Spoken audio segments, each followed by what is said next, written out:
తాకట్లో ఉన్న మీ బంగారాన్ని విడిపించి ఆ రోజు ఆన్లైన్ రేటుకి కొంటాం. Sharma gold company.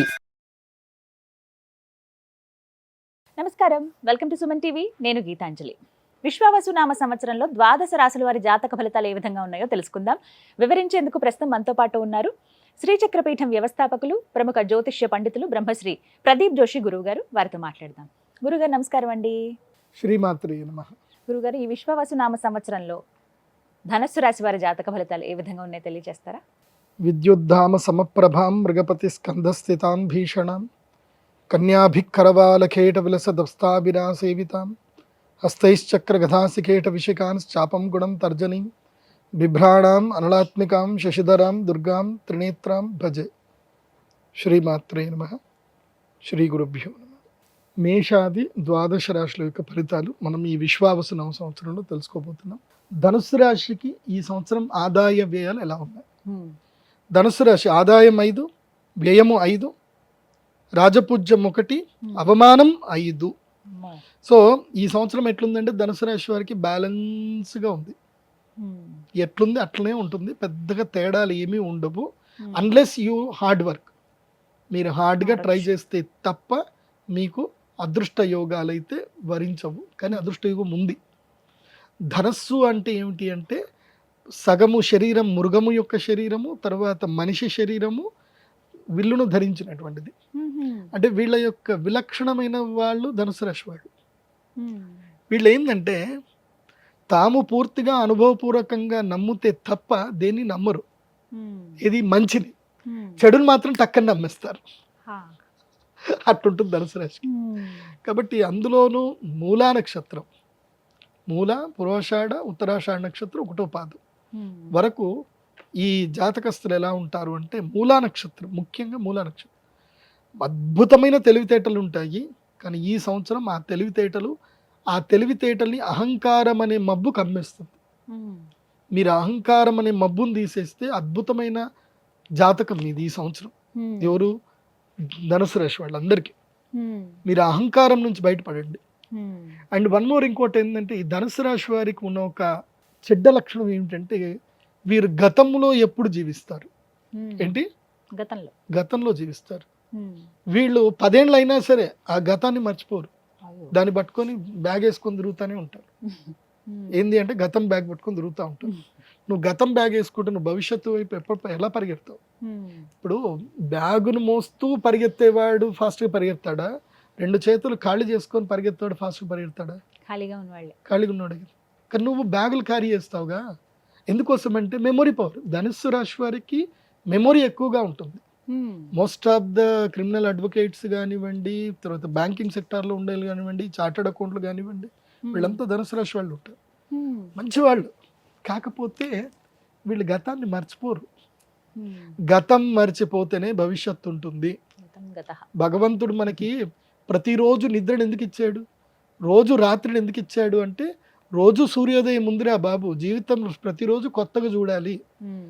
ఎప్పుడు నెమరేసుకుంటూ ఎప్పుడు తిడతానే ఉంటారు. ఇప్పుడు మీకు జీవితంలో ఎవడో నష్టం చేశాడు, సరే జరిగిపోయిందిరా నష్టము, కానీ ఆయన తిడతానే ఉంటారు. ఇంకా అది కాదు, అది తీరు మార్చుకోవాలి.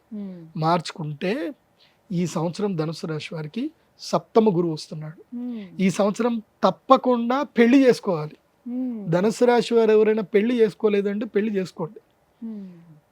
ఇంకోటి కూడా చెప్తా, ఒకవేళ మీరు ఆల్రెడీ మీ ఆవిడని పెళ్లి చేసుకున్నారు, మీ ఆవిడ ఉంది, మళ్ళీ పెళ్లి చేసుకోండి మీ ఆవిడనే. మళ్ళీ మంచి ముహూర్తంలో తాళి కట్టండి. అక్షయ తృతీయ రోజు మీ ఆవిడకి తాళి కట్టండి. వీలైతే కొత్తగా ఒక నల్లపూసల దండ మీ ఆవిడకి మెడలో కట్టండి. నల్లపూస లేకపోతే పసుపు తాడైనా మీ ఆవిడకి కట్టండి. ఎందుకోసం అంటే 7వ స్థానంలో గురువు వస్తే మనతో ఉన్నటువంటి మన యొక్క సహచరుల వల్ల కూడా మనకు అదృష్ట యోగం సిద్ధించే అవకాశం ఉంటుంది. కాబట్టి మీ ఆవిడకి మంగళసూత్రాలు మళ్ళీ కట్టండి. ఏం పర్లేదు, దాంట్లో నష్టమేం లేదు. దేవుడికి ప్రతిరోజు పెళ్లి చేస్తాం.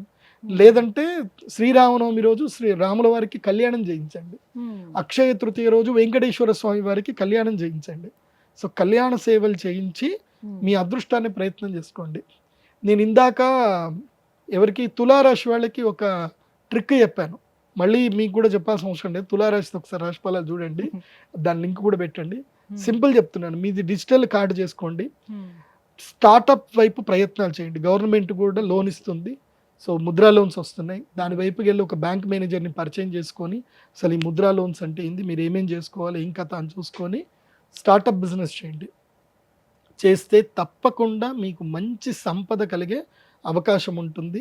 ముఖ్యంగా ధనుసు రాశి వారు కాన్సన్ట్రేషన్ చేయాల్సిన వ్యాపారాలు ఏంటంటే వస్త్ర వ్యాపారం చేయండి, రెడీమేడ్ క్లాత్స్ వస్త్ర వ్యాపారం చేయండి, ఎలక్ట్రానిక్ అండ్ ఎలక్ట్రికల్ వ్యాపారాల మీద చూడండి, ఆర్టిఫిషియల్ ఫ్లవర్స్, తర్వాత artificial intelligent, marketing, agencies, distribution, packing, అలాగే ప్లాస్టిక్ వస్తువులు కానివ్వండి, క్యాటరింగ్ కానివ్వండి, లేదంటే ఇంటీరియర్ ఆర్కిటెక్చర్ కానివ్వండి, ఇలా ఏదైనా సరే పని బిజినెస్ చేయండి. ధనుసు రాశి వారికి నేను అడ్వైజ్ చేసేది ఏంటంటే బిజినెసే చేయండి. లేదంటే ఇగో మా సుమన్ టీవీ మొదలు స్టార్ట్ అయింది, నా 8 కెమెరాల నుంచి 12 సిస్టమ్ల నుంచి స్టార్ట్ అయింది సుమన్ టీవీ. మీరు కూడా స్టార్ట్ చేయండి, ఎదగొచ్చు. ప్రోగ్రెసివ్ వైపు ఉంటుంది, మీడియా ప్రోగ్రెసివ్ వైపు కూడా ధనుసు రాశి వారికి ఉంటుంది. ప్రయత్నాలు చేయండి. మరి వీరికి ఇంకా మంచి జరగాలంటే ఏమైనా పరిహారాలు గురువుగారు? పరిహారం ప్రధానంగా చేయాలి అని అంటే ధనుసు రాశికి గురువే అధిపతి కాబట్టి, మీ రాష్ట్రాధిపతి సప్తమంలో వచ్చాడు కాబట్టి ప్రతి గురువారము తప్పకుండా శ్రీ దత్తాత్రేయ స్వామి దేవస్థానానికి వెళ్ళడము, దత్త మంత్రము, దక్షిణామూర్తి మంత్రం చదవడము, అదేవిధంగా అక్షయ తృతీయ ఏప్రిల్ 30వ తారీఖు నాడు కుబేర సంపుటి యంత్రాన్ని ప్రసాదంగా స్వీకరించండి, మహాలక్ష్మి యాగం చేయండి, అంత అద్భుతాలు జరుగుతాయి. ధనుసు రాశి వారికి 12 ఏళ్ల తర్వాత సప్తమ గురువు వస్తాడు, అదృష్టం వస్తుంది. మీ భార్యను మీరు మళ్ళీ పెళ్లి చేసుకోండి. ఏ రాశి అనేది తెలియదండి, నక్షత్రం చాలా మందికి ఐడియా ఉండదు, ఏ రాశో తెలియదు. మరి మా జాతకాలు మేము ఎలా చూసుకోవాలండి? మాకేమో ఏమైనా పరిహారాలు చేసుకుందామన్నా ముందు నక్షత్రము రాశి అడుగుతున్నారు, అలా కూడా చేసుకోవడానికి వీలు లేకుండా పోయింది. ఇంక ఇంతేనా, తెలుసుకోవడం ఏమైనా కుదురుతుందా అని అడిగే వాళ్ళు చాలా మంది ఉంటారు. వారికి సమాధానం సింపుల్, నేను ఒకటే చెప్తాను. యస్య నాస్తి కిల జన్మపత్రిక యా శుభాశుభ ఫలప్రదాయని అంధకం భవతి తస్య జీవితం దీపహీనమివ మందిరం నిషి. దీని అర్థం ఏంటంటే దీపము లేని గదిలో మనకి ఏది కనబడదు. ఇప్పుడు ఈ గది ఉంది, ఇక్కడ మొత్తం లైట్లను ఆఫ్ చేసేసారు, మనకి ఏవి ఎక్కడనే కనబడవు కదా. దీపం ఉంటే అన్నీ కనబడతాయి. సో అట్లాగే జాతకం లేని వ్యక్తికి తన జీవితంలో తను ఎక్కడున్నాడు అంటే ఈ కాలచక్రంలో తనకి మంచి పొజిషన్లో ఉన్నాడా చెడ్డ పొజిషన్లో ఉన్నాడా ఎక్కడ తెలియదు. ఆ తెలియజెప్పేదే జాతకం. జాతకం ఒకటి ఉందనుకోండి, వాళ్ళ జీవితంలో ఇప్పుడు ఏళ్ళనాటి వస్తే ఎట్లా జాగ్రత్త పడాలి, గురుడు లక్ ప్లేస్కి వచ్చాడు, ఇప్పుడు బిజినెస్ చేయాలా ఉద్యోగం చేయాలా, ఇవన్నీ తెలిసేది జాతకం ద్వారానే. సో జాతకం లేకపోతే ఏం తెలియదు. జాతకం అంటే నీ date of birth, time, place అక్యురేట్గా ఉండాలి. ఉంటేనే అది నీకు జాతకం ఉన్నట్టు.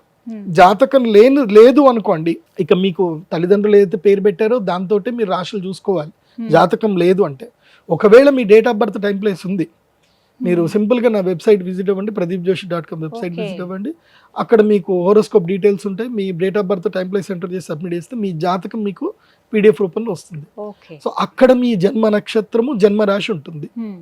సో దాన్ని బట్టి మీ జన్మ నక్షత్రం ఏంటి, మీ జన్మ రాశి ఏంటి చూసుకొని అప్పుడు మేము ఈ మన ఛానల్లో చెప్పే నేనైతే రాశి ఫలాలు చెప్తానో అవి మీరు ఫాలో అవ్వాలి. ఇప్పుడు పత్రికల్లో ఎక్కడ చూసినా మీ రాశి ఏంది అనేది ఆ రాశి ఫాలో అవ్వాలి.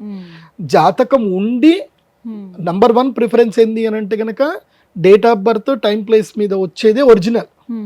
అది లేదు అన్నప్పుడు ఇప్పుడు నీ పేరు రాము అనుకో, పేపోరారి చిత్తా నక్షత్రం తులారాశి అవుతుంది. నీ పేరు శ్రీనివాసు అనుకో, అది కూడా చిత్తా నక్షత్రము తులారాశి అవుతుంది. లేదంటే దాక్షాయిణి అని పేరు పెట్టుకున్నారు, భూదాబాడ, పూర్వాషాఢ, సో పూర్వాషాఢ నక్షత్రం అవుతుంది, మకర రాశికి వెళ్ళిపోతుంది. సో ఇట్లా మీ యొక్క రాశిని ఏది తెలుసుకోవాలంటే పేరు బట్టి చెప్పే రాశి 100% అయితే ఫలితాలు ఇవ్వదు. జన్మ నక్షత్రం అంటే పుట్టిన సమయంలో ఉన్న నక్షత్రము రాశి మాత్రమే మోస్ట్లీ 80% యాక్యురేట్గా ఉంటుంది. అండ్ వన్ మోర్, రాశి ఫలాలు జనరల్ ప్రెడిక్షన్స్ అందరికీ ఇవి వర్తించవు. క్లియర్గా చెప్తున్నాను, రాశి ఫలాలు జనరల్ ప్రెడిక్షన్స్ అందరికీ వర్తించవు. నీకంటూ నీ ప్రత్యేకమైన దశ అంతర్దశలు ఉంటాయి, అవి మాత్రం నీకు మాత్రం వర్తిస్తాయి 100%. రాశి ఫలాలు జనరల్ ప్రెడిక్షన్ అంటే అప్ టు 60 to 80% యాక్యురేట్గా ఉంటాయి. 60% అయితే కన్ఫర్మ్, 80% వరకు కొంతమందికి యాక్యురెన్సీ ఉంటుంది. కానీ నీకు 100% 80 to 100% యాక్యురెన్సీ రావాలి అని అంటే దశాంతర దశలు తెలుసుకోవాలి. సో ప్రతి ఒక్క వ్యక్తికి దశాంతర దశలు డిఫరెంట్గా ఉంటుంది. ఇప్పుడు మీరున్నారు, మీ అక్క చెల్లెలు ఉన్నారు, మీరందరూ ఇంట్లో ఒకే ఆర్థిక పరిస్థితుల్లో అందరూ ఒకే ఇంట్లో ఉంటున్నారు. కానీ అందరికి ఎవరి అదృష్టం వాళ్ళదే, ఎవరి నాలెడ్జ్ వాళ్ళదే, ఎవరి యోగాలు వాళ్ళదే. ఒకే ఇంట్లో ఉండే ఆడపిల్లలు, ఒక ఆవిడ తక్కువ చదువుకొని ఉండి పెళ్లి చేసుకున్న తర్వాత ఆవిడకి అదృష్టం రావచ్చు. ఒక ఆవిడ బాగా చదువుకొని జీవితాంతం ఉద్యోగం చేస్తూనే ఉండొచ్చు. చదువున్నంత మాత్రాన అదృష్టం వస్తుందని లేదు, చదువు లేనంత మాత్రాన దురదృష్టం అవుతారని లేదు. సో అదృష్ట దురదృష్టాలు చదువు మీద, స్కిల్ మీద పని చెయ్యవు. స్కిల్ అనేది జస్ట్ ఏదో బూస్టప్ చేయడానికి పనిచేస్తుంది తప్ప ఎంత స్కిల్ ఉన్నా అదృష్టమే పనిచేస్తుంది. లైక్ ఎగ్జాంపుల్ చెప్పాలంటే రజనీకాంత్ గారు, ఆయన్ని నార్మల్ వ్యక్తి చూస్తే ఆయన స్వయంగా చెప్పారు, నేను ఒక గుళ్ళో కూర్చున్నప్పుడు నన్ను బిచ్చగాడు అనుకొని ఒక ఆవిడ డబ్బులు వేసి వెళ్ళింది. అప్పుడు నేను నవ్వుకున్నాను. దేవుడు గనక నా పైన అనుగ్రహం చేసి ఉండకపోతే నేను సినిమా స్టార్ అని తెలియదు. ఒక నార్త్ గుడిలో కూర్చున్నప్పుడు, నార్త్ ఇండియాలో గుడిలో కూర్చుంటే ఆమె గుర్తుపట్టుకుని డబ్బులు వేసి వెళ్ళిపోయింది. సో ఇది నా పరిస్థితి. ఆయన అహంకారానికి వెళ్ళా, ఆయన తిట్లే. సో భగవంతుడు నన్ను ఇట్లా కరుణించాడు అన్న ఒక పాజిటివ్నెస్ లో ఆయన గొప్పవాడు. ఆ గొప్పతనం అనేది అందరికీ రాదు. అలాంటి బుద్ధి, అలాంటి విచక్షణ ఉంటే తప్ప దేవుడు అదృష్టాన్ని ఇవ్వడు అందరికి. రూపము, యవ్వనము, గుణము, సద్గుణం కాదు. అదృష్టం అనేది భగవంతుడు ఇవ్వాలి. అది ఇస్తే అది ఎవరికి ఇవ్వాలో వాళ్ళకే ఇస్తాడు. దానం ఎవడు చేస్తాడో, ఎవరికైతే ఇచ్చే గుణం ఉంటుందో, ఎవరికైతే పంచే గుణం ఉంటుందో వాడికే భగవంతుడు అదృష్టాన్ని ఇస్తాడు. ఊరికే అందరికి ఇవ్వడు. సో కాబట్టి జాతకం చాలా ఇంపార్టెంట్. ఇప్పుడు నేను రాశిఫలాలు చెప్తాను, కానీ చెప్పేటప్పుడు మీరు జాతకం లేకుండా మీ ఇష్టం వచ్చినట్టుగా మీ పేర్లతో చెప్పుకొని గురుగారు కరెక్ట్ చెప్పలేదు, అన్ని రాంగ్ వెళ్ళిపోతున్నాయి అనుకుంటే అది మీ పొరపాటు, నా పొరపాటు కాదు. సరిగ్గా సరి చూసుకుని ఎవరి రాశి ఏదో, నక్షత్రం ఏదో చూసుకుంటే సరిపోతుంది. ధన్యవాదాలు గురుగారు. నమస్కారం.